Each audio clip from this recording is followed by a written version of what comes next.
Hello students. आज पुनः नए वीडियो के साथ आपके सामने धातु एवं अधातु का चैप्टर चल रहा है। मेटल एंड नॉट मेटल 10वीं क्लास का तीसरा अध्याय। दो अध्याय आपके पूरे तैयार हो गए होंगे। आप लोग उसको दो अध्यायों को अच्छे से देखें। धातु धातु में कुछ क्वेश्चन और मैं बता रहा हूँ, उनको अच्छे से देखें। जैसे एक आता है, कॉपर और उनके अयस्क के निष्कर्षण को समझाइए। कॉपर एवं उनके अयस्क का निष्कर्षण किस से करते हैं, यानी निष्कर्षण कैसे होता है, ये हमको ध्यान देना है। क्वेश्चन इंपॉर्टेंट 4 नंबर में आता है। ये थोड़ा सा ध्यान रखिए। इसमें पहले आएगा, सबसे पहले मान लो आ गया कॉपर और सल्फाइड का भर्जन। पहला आता है कॉपर और सल्फाइड का भर्जन। तो इसको कैसे समझाएंगे? सबसे पहले कॉपर सल्फाइड का जो सूत्र होता है वह होता है CuS। क्या होता है? Cu2S copper sulphide. Cu2S होता है कॉपर सल्फाइड, यानी कॉपर की जो सल्फाइड है इसको भर्जन से, जब इसका भर्जन करेंगे, भर्जन क्रिया करने से क्या होगा? इसका सल्फाइड एस्टर अलग हो जाएगा। हमने आपको बताया था सबसे पहले ऑक्साइड या सल्फाइड एस्टर को जो कार्बोनेट होते हैं और सल्फाइड एस्टर होते हैं, इनको सबसे पहले हम ऑक्साइड में परिवर्तित करते हैं और ऑक्साइड के बाद फिर इनकी धातु के रूप में इन्हें निष्कर्षित किया जाता है, जिससे हमारी धातु प्राप्त होती है। यह ध्यान रखिए। इसलिए आप सबसे पहले सल्फाइड एस्टर को जाने कि सल्फाइड एस्टर को किस प्रकार से हम शोधित करते हैं। सल्फाइड एस्टर का जो सूत्र है आपका वो होता है Cu2S। ये कॉपर का सल्फाइड कहलाता है। क्या कहलाता है? कॉपर का सल्फाइड Cu2S। सबसे पहले इस क्रिया के लिए कॉपर के सल्फाइड एस्टर के भर्जन से, जब हम उसका भर्जन करेंगे तो सल्फर डाइऑक्साइड गैस निकल जाती है और कॉपर का ऑक्साइड प्राप्त होता है। यानी क्यूप्रस सल्फाइड है, क्यूप्रस सल्फाइड से हमें क्यूप्रस ऑक्साइड प्राप्त होगा। तो सबसे पहले कॉपर के सल्फाइड हमने लिया Cu2S भर के, क्यूप्रस सल्फाइड है। इसको हम जब भर्जन करेंगे, भर्जन के लिए इसको में ऑक्सीजन गैस प्रवाहित करते हैं और ऊष्मा देते हैं। ऊष्मा इससे जैसे हम ऑक्सीजन गैस इसको प्रवाहित करेंगे तो क्रिया क्या कहलाती है? भर्जन कहलाएगी। और यहाँ पर क्यूपर यानी क्यूप्रस हमारा ऑक्साइड प्राप्त होगा और सल्फर डाइऑक्साइड मुक्त हो जाएगी। ये Cu2O और सल्फर डाइऑक्साइड क्या होती है? SO2। ये हमारी यहाँ मुक्त हो गई। तो यहाँ पर हमने देखा कॉपर के यहाँ पर भी दो हैं और यहाँ पर भी दो हैं। ऑक्सीजन को बैलेंस करने के लिए हमें सबसे पहले गैसेज को बैलेंस करते हैं। जब गैसेज को बैलेंस करेंगे तो यहाँ ऑक्सीजन के दो हैं, यहाँ दो एक तीन है। तो कभी भी मैंने बताया था विषम संख्या में बैलेंस तो होगा ना, इसको सम में बदलें, यहाँ हो जाएगा 2। अब 2 यहाँ होगा, 2 यहाँ होगा, 2 दूनी 4। जब 4 हो गए ऑक्सीजन के तो हमको 2 यहाँ लगा देना है। 4 हो गए। अब कॉपर के कितने हो गए? कॉपर के हो गए 4। कितने हो गए? कॉपर के 4 हो गए। तो कॉपर के 4 होंगे तो हमें यहाँ पे लगाना पड़ेगा कितना? 2। अब 2 दूनी 4 कॉपर के हो गए तो हमारे सल्फर के भी 2 हो गए। कितने हो गए? सल्फर के 2 हो गए। जब सल्फर के 2 होंगे तो सल्फर के आगे को 2 लगाना पड़ेगा, लेकिन अब ऑक्सीजन की संख्या बढ़ जाएगी। अब कितनी हो गई? 2 यहाँ हो गए, 2 दूनी 4 और 2 ये हो गए, कितने हो गए? 6। तो 6 के लिए हमें कितना लगाना पड़ेगा? 3 लगाना पड़ेगा। तो हमारा क्यूप्रस का ऑक्साइड बनेगा। सबसे पहले लिखेंगे कॉपर के सल्फाइड को जब हम भर्जित करते हैं यानी ऊष्मा देकर ऑक्सीजन गैस प्रवाहित करते हैं तो इससे क्यूप्रस जो सल्फाइड है वो क्यूप्रस ऑक्साइड में बदल जाता है। और जब क्यूप्रस ऑक्साइड में बदलेगा तो इस समीकरण को लिखना पड़ेगा Cu2S + O2। अब ये बैलेंस मत देखें, पहले Cu2S O2 से क्रिया की, ऊष्मा और यहाँ भर्जन लिख दिया तीर के चिन्ह में, और आगे इससे बन गया क्यूप्रस ऑक्साइड यानी C2O, और प्लस इससे सल्फर ऑक्साइड मुक्त हो जाती है। सल्फर ऑक्साइड यहाँ मुक्त हो गई। अब हमने देखा जो क्यूप्रस का हमारा ऑक्साइड बना, क्या बना है, दूसरे पद में जो हमारा क्यूप्रस का ऑक्साइड बना है, ये क्यूप्रस ऑक्साइड हमारा क्यूप्रस सल्फाइड से फिर से क्रिया करेगा। इससे फिर क्रिया होगी क्यूप्रस सल्फाइड से Cu2S। जब ये दोनों आपस में मिलेंगे तो ऊष्मा उत्पन्न होगी, ऊष्मा देंगे और क्रिया होगी अपचयन। अपचयन, ये ऊष्मा उत्पन्न हुई और ऊष्मा के बाद इससे हमारा क्या प्राप्त हो जाएगा, फिर से यहाँ सल्फर डाइऑक्साइड बाहर हो जाएगी और हमारा क्या निकल आएगा, कॉपर धातु बचेगी और सल्फर डाइऑक्साइड यहाँ फिर से मुक्त हो जाएगी। अब हमें इसको बैलेंस करने के लिए सबसे पहले हम क्या देख लें, हमारे ऑक्सीजन के कितने हैं, ऑक्सीजन के हैं 2। जब ऑक्सीजन के 2 हैं, 2 के लिए सबसे पहले हम यहाँ पे लगाएंगे 2, तो ऑक्सीजन 2 हो गए, नहीं हो गए। हम जो उठा के गैस को बैलेंस कर लिया तो ऑक्सीजन गैस यहाँ बैलेंस हो गई, 2 हो गया, और सल्फर डाइऑक्साइड मुक्त हो गई तो S1 है, ओके दोनों हो गए तो SO2 हो गया।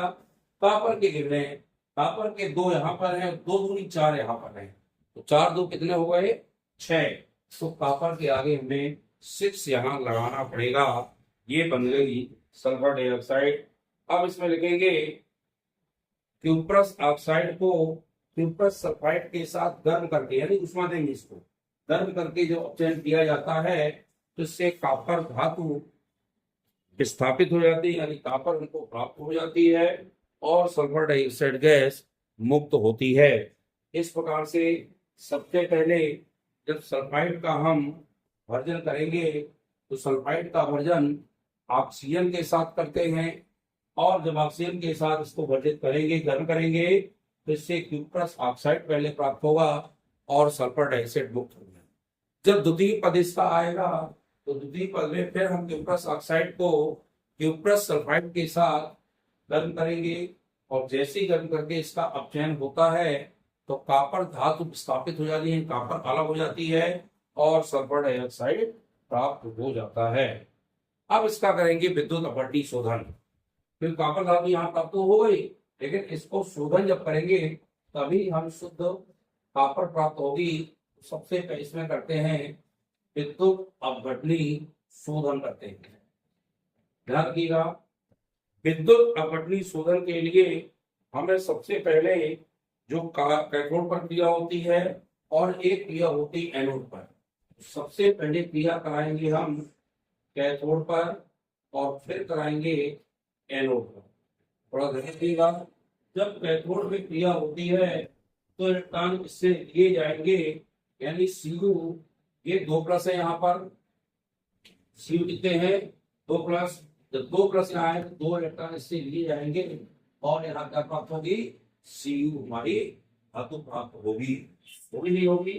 और इस Cu कैसे प्राप्त होगी, ये होगी सॉलिड माने ठोस।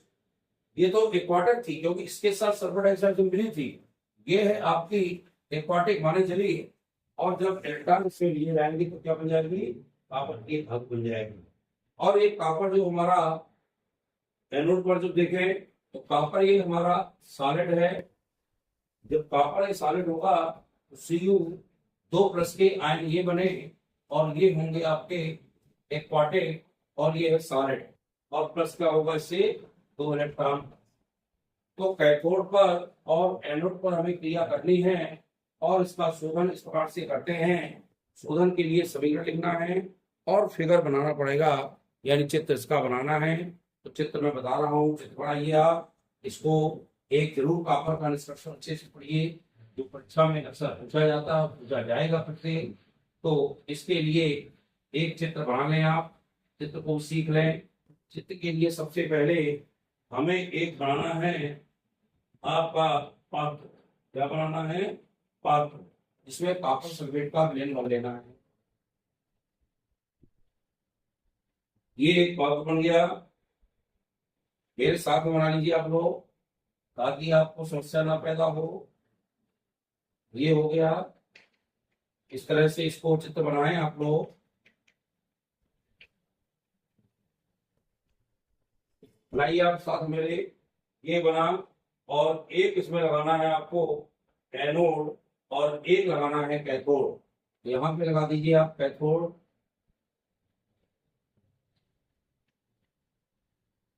और यहाँ पे लगा दीजिए एनोड। एनोड और आर ले लीजिए, एक एनोड और एक कैथोड। और एनोड कैथोड को एक कुंजी लगा दीजिए और प्रतिरोध लगा दीजिए। इन दोनों को जोड़ दें। एक हमने क्या लगा दी, कुंजी, माने के हो गया, के को कुंजी कहते हैं। और यहाँ हमने प्रतिरोध लगा दिया, ये हो गया आपका प्रतिरोध आर एच। आर एच कहलाता है, इसका प्रतिरोध कहलाता है। ये प्लस का और ये माइनस का कार्य करेंगे। थोड़ा सा ध्यान रखिएगा, जो एनोड होता है वह माइनस का कार्य करेगा, और जो ये इलेक्ट्रॉन इसमें जाएंगे और वहां से इलेक्ट्रॉन निकलेंगे।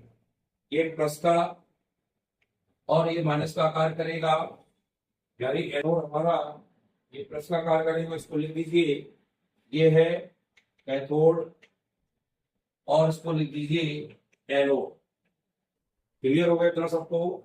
और इसमें कॉपर के जो इलेक्ट्रॉन्स है, ये आपने देखा Cu2+, और ये इससे इस तरह निकलेंगे, तो ये Cu2+, ये हो गए। और आपके इसके अंदर क्या भर दिया, कॉपर सल्फेट का विलयन। क्या भरना है यहाँ पे, पूरे में कॉपर सल्फेट का विलयन भर देना है आपको। और लास्ट में जब इसे बनेगा, यहाँ पे एनोड पंख, यानी एनोड पंख, पंख कहलाता कीचड़, एनोड पंख यहाँ पर उत्पन्न हो जाएगा। ये अम्लीकृत कॉपर सल्फेट का विलयन है, CuSO4 का अम्लीकृत विलयन। इसको आप नोट कर लें और चित्र बना लें इसका। अम्लीकृत विलयन, कॉपर सल्फेट का अम्लीकृत विलयन है। और ये आपका एक टैंक है कोई भी, या कोई पात्र है, ये टैंक हो गया। ये आपने इसको बना लीजिए, टैंक हो गया। और जो एनोड पंख होता है ना, पंख को कीचड़ भी कहते हैं। क्या कहते हैं, कीचड़। ये मीन्स अपद्रव्य है। क्या ये अपद्रव्य, इसका कोई कंट्रोल नहीं है, ये नीचे एकत्रित हो जाता है। इस तरह से हम विद्युत अपघटनी शोधन करते हैं। क्या करते हैं, विद्युत अपघटनी शोधन। यहाँ से इलेक्ट्रॉन गए, ये इलेक्ट्रॉन माइनस का आवेश होता है, और यहाँ पर भी इलेक्ट्रॉन लिए जा रहे हैं। ये इलेक्ट्रॉन यहाँ दर्शा दीजिए आप। इस प्रकार से कुंजी आपकी बनी हुई है। कुंजी को हम ऐसा भी दर्शा सकते हैं, ऐसा भी लिख सकते हो कुंजी को के। तो चाहे ऐसा क्वेश्चन दीजिए, चाहे इसमें दीजिए। ये आपका विद्युत अपघटनी शोधन होता है। इसका फिगर आप बना लीजिए अच्छे से, और फिगर बना के आप इसको सीखिए। कई बार जब इस फिगर को बनाएंगे तो निश्चित रूप से आपसे ये फिगर बनने लगेगा। विद्युत अपघटनी शोधन का कभी कभी चित्र सहित वर्णन आ जाता है कि चित्र बनाते हुए इसका वर्णन करिए। तो आपको चित्र बनाना है और विद्युत अपघटनी शोधन का वर्णन कर देना है, ध्यान रखिएगा। तो इस प्रकार से आप बनाएं। इंपॉर्टेंट क्वेश्चन है, सल्फाइड गैस का निष्कर्षण कैसे करते हैं, चित्र सहित वर्णन। तो कॉपर सल्फाइड है, उसको सबसे पहले ऑक्सीजन के साथ गर्म करेंगे। तो सबसे पहले इसमें कॉपर क्यूप्रस ऑक्साइड बनेगा, Cu2, और सल्फर डाइऑक्साइड अलग हो जाएगी। बाद में उसी क्यूप्रस सल्फाइड को कुल क्यूप्रस ऑक्साइड जो बना था उसके साथ गर्म करके अपचयित करेंगे। जैसे अपचयित होगा तो कॉपर हमारा अलग होगा, लेकिन शुद्ध कॉपर होगा, और सल्फर डाइऑक्साइड उससे मुक्त होगी। अशुद्ध कॉपर को पुनः एक बार हम क्या करते हैं, पुनः उसको एक बार हम शुद्ध करने के लिए विद्युत अपघटनी शोधन करते हैं। और जैसे विद्युत अपघटनी शोधन करते हैं तो कॉपर हमारा शुद्ध अवस्था में हमको प्राप्त हो जाता है। इस तरह से कॉपर का शोधन आप देख लीजिएगा। इसको अच्छे से पढ़ लें, और पढ़ने के बाद चित्र को सीखें। इस प्रकार से क्वेश्चन धातु के देखें जितने मैंने पढ़ाए हैं, और मैं अगले अध्याय की आपकी तैयारी कराऊंगा। पहले 3 अध्यायों को आप अच्छे से पढ़ें। मैं इसके क्वेश्चन, इंपॉर्टेंट क्वेश्चन 1 से लेकर 3 तक के बताऊंगा, उनको भी आपको पढ़ना है। क्योंकि परीक्षाएं भी बहुत जल्द आपकी क्वार्टरली एग्जाम सितंबर के पहले तारीख से होनी है, इसलिए इनको अच्छे से पढ़ लें। कौन कौन सा अध्याय आना है इसकी चर्चा भी मैं करूंगा कि क्वार्टरली एग्जाम में कौन कौन से अध्याय आपके आना है क्वार्टरली एग्जाम में। तो आप उन अध्यायों की ही तैयारी करें, वही अध्याय मैं आपको पढ़ाऊंगा अभी आपको। इसके बाद प्रकाश का अध्याय मुझे पढ़ाना है, उसकी भी आपको तैयारी करना है। जितने अध्याय में पढ़ाता चलूँ उन अध्यायों की तैयारी करते चलिए, निश्चित रूप से आपकी विज्ञान को भी अच्छे से तैयार हो जाएगी और आप उसको पढ़ें, पढ़ करके लिखना भी सीखें। चित्र को कोशिश करें बार बार लिखें, जो समीकरण बताए थे पहले अध्याय के उन समीकरणों को बार बार लिखिए। जितने बार लिखेंगे उतने ही बार आपसे वो बनेंगे। इस प्रकार से वीडियो अच्छा लगे तो लाइक शेयर करें। जो हमारे चैनल पे नए स्टूडेंट होते हैं वो हमारे चैनल को सब्सक्राइब करें और शेयर करते जाएं। इस प्रकार से वीडियो देखें और वीडियो के अनुसार आप जितने भी अध्याय उनका रिवीजन करें। पीछे भी अध्याय पढ़े वीडियो मेरे, उन वीडियो को भी देखें। मेरे इंग्लिश के कुछ वीडियो पढ़े उनको भी देखिए, आप आपके लिए महत्वपूर्ण होंगे। बहुत बहुत धन्यवाद।